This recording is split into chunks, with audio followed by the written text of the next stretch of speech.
Hello everyone, I'm David Vaucher. Welcome to Return on Racing. Return on Racing is powered by Vaucher Analytics, which helps race teams and drivers drive efficiencies off track so they can fuel success on track. So if you want to discuss your motorsport organization's strategy or finances, drop me a line at contact@vaucheranalytics.com. Return on Racing is also brought to you by the Motorsport Sponsorship Accelerator, the most cutting-edge resource out there to learn how to find, maintain, and grow long-term sponsorship relationships. If you want to find out more, please visit the Vaucher Analytics website at www.vaucheranalytics.com and use the navigation links at the top right hand of the screen. Okay, so besides motorsport, I think one of my biggest loves, in fact, my biggest love, is fine watchmaking. Now, I suppose you could say it's consistent. There are a lot of common points between motorsport and watches, and commercially, going back for decades now, the two have been tightly intertwined. Just think of all the Rolex and Tag Heuer billboards you've seen at races over the past decades. As I was thinking about some of the business models within mechanical watchmaking, I thought that it was really closely tied to something that I alluded to in one of my previous articles. Not too long ago, I wrote about the future of motorsport. In fact, the future of motorsport in 2125. And I made an analogy there between mechanical watches and the world of motorsport. And I said that actually what's happening now with electric vehicles is very similar to what mechanical watches went through with quartz technology. I didn't spend too long on it. I'll link to that in the show notes. And so I really wanted to flesh this argument out and present it to you today in this episode of Return on Racing. As usual, I think it's going to be relatively heavy, so depending on how this goes, I'll split it into two parts. With all that out of the way, let's just get into it. The Swiss watch strategy, why legacy automakers must pivot to it now or be crushed by Chinese EVs. Porsche just announced catastrophic financial results. The CEO of Ford announced that China can, quote, put us all out of business, unquote. Stellantis, a juggernaut conglomerate of car brands, faces its own financial and strategic difficulties. The factors leading to the current state of affairs are complex, but a reasonable hypothesis is that electric vehicles, EVs, Chinese EVs, sit squarely at the nexus of all of them. Electric vehicles stir controversy with regard to both their supply and demand, the former never failing to bring up the threat China's automakers present to the established order, and the latter no doubt getting people riled up over complicated legislations, supposedly meant solely to force automakers to create cars it is only assumed consumers want. So EVs are a hot button topic, and as these tend to go, there is no black or white way to look at the situation. If one is willing to approach the current state of affairs critically, another industry already provides a framework with which to navigate the current turbulence. As part of that nuance, I first need to address upfront the topic of sustainability, which has distorted the automotive debate and which now serves, to me, as a red herring to reduce a complex ecosystem into simplistic moral binaries that obscure economic and practical reality. Let me be clear. I do not believe that you can consume your way out of a sustainability crisis. Climate change is real, and I want to repeat that. Climate change is real. And the only method to actually fight climate change via transportation is by consuming less transportation, electric or otherwise. I may have moved to France from Houston and cut my household's car use by literally 99%. But the idea that billions of other people will mimic or even accept such a behavioral shift is not realistic. Indeed, that was one of the primary drivers of early enthusiasm around EVs. Automakers and governments loved the theory of EVs because you could market them as a way for people to carry on as usual with their lives while also contributing to solving, and I use that term loosely, climate change. That's just not true. EVs are not a magic bullet. They solve some environmental problems while introducing others. And that is a vast question that's way out of scope for this particular episode. However, EVs do in fact present advantages over internal combustion engine, which I'll refer to as ICE solutions, with associated disadvantages. All of this is to say that it's not productive to state that EVs or ICE are categorically good or bad. They are different offerings that are adapted to different markets, and both can and should coexist. The real issue at stake here is who makes and sells what and to whom. That's worth stating again, This is not an EV versus ICE debate. It's a strategy debate. Unfortunately, we're past that Rubicon, and it does appear that opinions have calcified in both camps. And a lot of the times, these are opinions, they're based very much on feelings rather than facts. Crucially, automakers in some countries have already cast their lots in regulations which can be viewed as restrictive. That's not a value judgment on my part, but rather a conclusion I draw from the flexibility with which the Swiss face their own existential crisis. If we imagine a world where no EV legislation targets existed, or if end goals rather than product mixes were prescribed, the case study of the Swiss watch market is actually highly useful in mapping out a framework for how legacy automakers can respond. This response would form in such a way as to not only manage the carbon footprint of their products, but also survive, faced with what will be ferocious Chinese competition. Perhaps not today or next year, but absolutely in the coming future. So, switching to watches now, I have to set the paradigm, which prior to where watches are now, they used to be utilitarian tools. Though the earliest clocks and watches began as ornaments for the wealthy or instruments for clergy and the military, by the industrial age, the early 19th century, or early 20th century, rather, so tail end of all of that development, their purpose had shifted entirely. For most of the 20th century, a wristwatch was a utilitarian device. It existed to tell the time, nothing more. People purchased the watch that delivered the best accuracy and reliability, and mid-century advertising reflected this perfectly. Brands competed on precision, shock resistance, waterproofness, and durability. If you go back and look at some of those old ads, you'll see very 1960s terms such as precision-o-matic or spring-o-matic or data-matic or any type of word ending in matic to convey all of those different characteristics. So a watch, I think we could generalize as machinery at that time, not mythology. Maintenance, likewise, had nothing romantic about it. Every few years, you took your watch to a local watchmaker because you had to. It was a functional tune-up for a functional object. And this was reflected by the fact that try finding an independent watchmaker now, it's very difficult. Back then, it was just part of the fabric of life because so many people had mechanical watches as tools. And while Switzerland at that time was already a recognized center of mechanical watchmaking, it was far from the only one.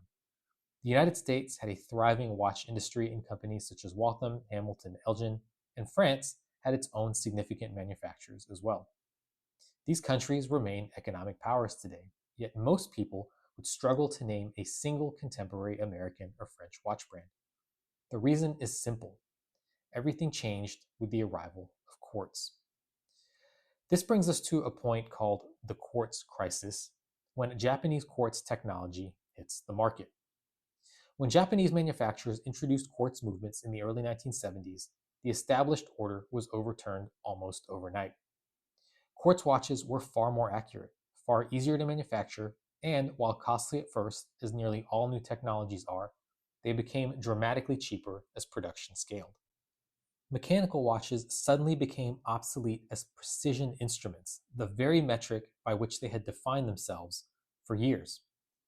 What followed was a collapse not only of Swiss output, but of the American and French watch industries almost in their entirety.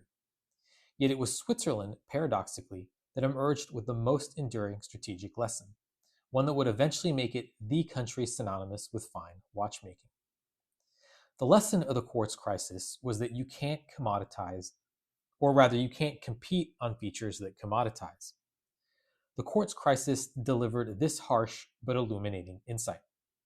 If your differentiation depends on features that can conceivably be technologically surpassed or mass produced at lower cost, your position is inherently fragile. And this goes back to the old sales adage, you sell on benefits, not features. Quartz democratized accuracy, and precision itself became a commodity. Try as they might, the Swiss could not maintain a leadership position on the functional metric that had once defined their industry. This forced a fundamental strategic rethink, one that would change the trajectory of the luxury world for decades. Because the Swiss response was reinventing mechanical watches as emotional luxury, and this is literally the foundation for every luxury watch, in fact, every almost non-quartz watch you could say that you see for sale today. In the early years of the crisis, the Swiss made the same mistake legacy automakers are making today. They tried to beat the disruptors at their own game. Swiss companies began releasing quartz watches branded as superior to ordinary quartz. There really were, for instance, Omega quartz movements, whose accuracy was meant to best what was offered by the Japanese. And if you go back to those years after the quartz crisis, you'll actually see companies such as Rolex selling quartz watches. And this would be almost inconceivable today. But one figure in particular, Jean-Claude Biver, recognized the futility of competing head-on with Japan's cost and scale. You cannot out-commodity the commodity makers, so Switzerland pivoted. Quartz watches weren't actually only about precision. You could, in fact, recreate other functions, such as the date display, so it really had mechanical watches cornered. But rather than framing mechanical watches as instruments, the Swiss and Jean-Claude Biver reframed them as emotional objects, expressions of craftsmanship, heritage, tactility, engineering artistry, and cultural meaning. Advertising changed from touting accuracy to evoking identity. Patek Philippe's legendary slogan reflects this. You never actually own a Patek Philippe, you merely look after it for the next generation. This is a masterclass in reframing a device from a tool into a legacy, because Patek Philippe did exist prior to the quartz crisis. They did make great watches, but here you see the sublimation of all of that philosophy, all of that pivoting into this one slogan. Biver's revival of Blancpain was even more confrontational. Quote, this is the slogan from one of those original Blancpain relaunch ads. Since 1735, there has never been a quartz Blancpain watch, and there never will be. So in that one sentence, you're capturing longevity, because this is a watch company that has been around since the early 18th century, and it has never made a quartz watch. It never will. It is remaining traditional. In modern strategic terms, you could say it's picked its lane and it's sticking to it. Switzerland also leaned on national branding. Swiss made around since the late 19th century was adapted to watches in the early 1970s, which was right around the time of the quartz crisis, and became more than a mark of origin.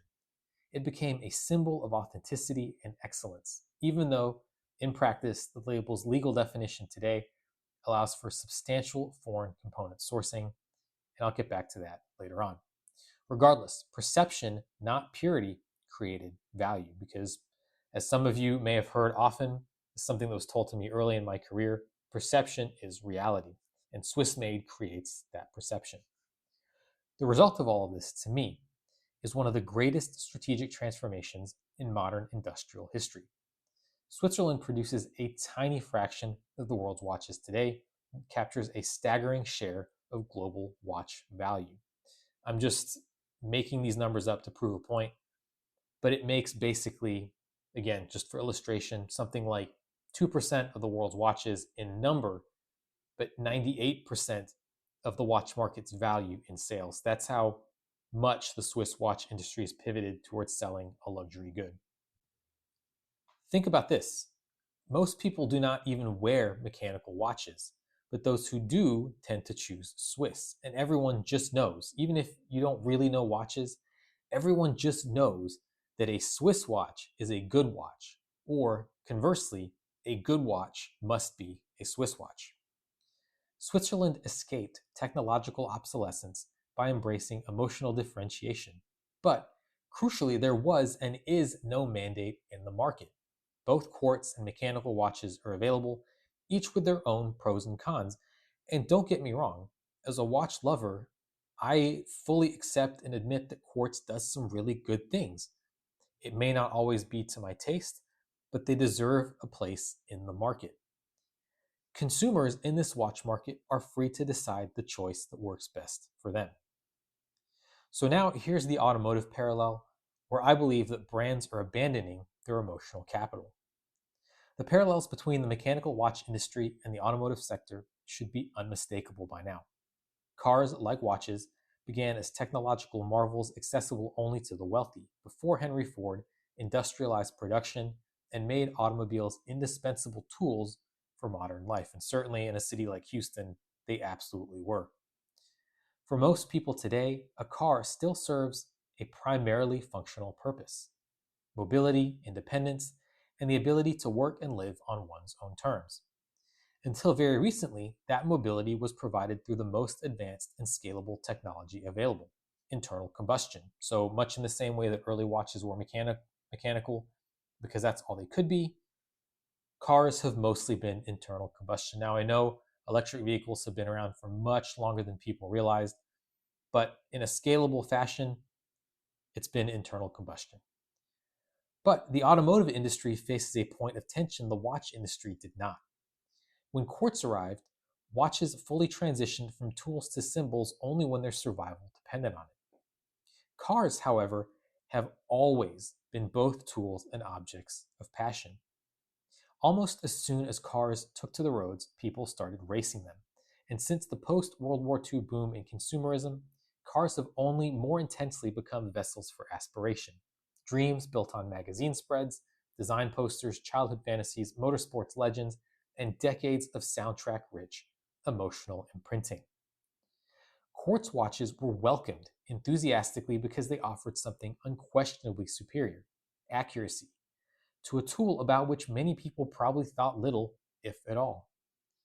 EVs do not enjoy that same open-armed reception because their arrival forces consumers to confront the possible loss of an identity they have lived with for most of their lives. And regulation complicates this further. Transportation is core to environmental and personal health, so legislation is unavoidable, and to me, it's welcome.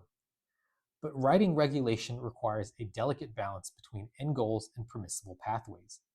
By mandating a specific technological solution, that's to say EVs, rather than prescribing outcomes, many governments have inadvertently forced legacy automakers to abandon the historical status and emotional assets that helped the Swiss navigate their own existential crisis. And that's not even looking at the fact that they're really being asked to go beyond their core competency.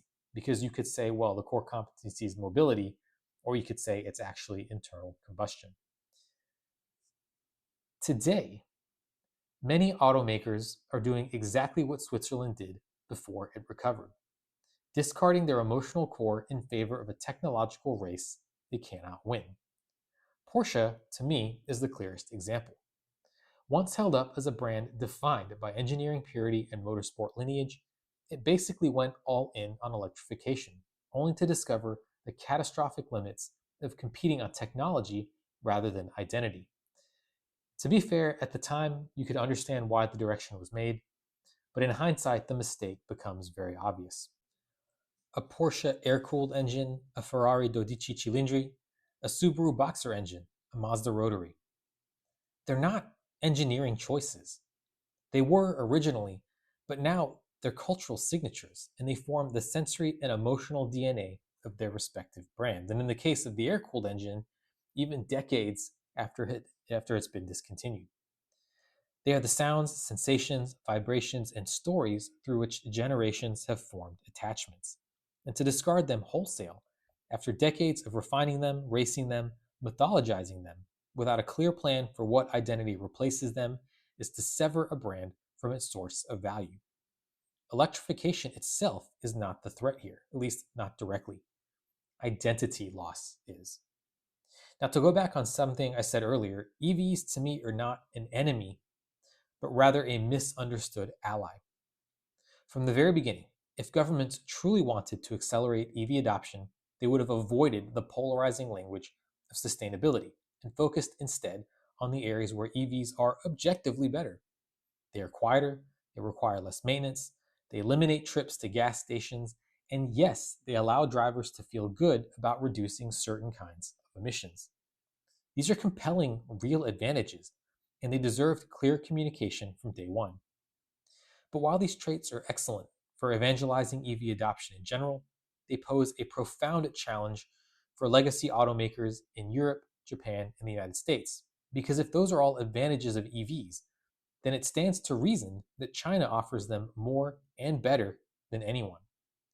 If the consumer narrative becomes centered on convenience, less noise, less upkeep, less hassle, then the field shifts towards whichever manufacturer can provide the same functional attributes at the lowest cost. And in that race, China holds overwhelming structural advantages. Indeed, the real challenge is not generally that China makes cheap EV appliances while legacy automakers make expensive ones. The real challenge is that China now makes genuinely good cars, well designed, feature rich, comfortable, technologically polished, increasingly safe, that simply happen to be electric. The EV aspect is basically incidental, or will eventually become so.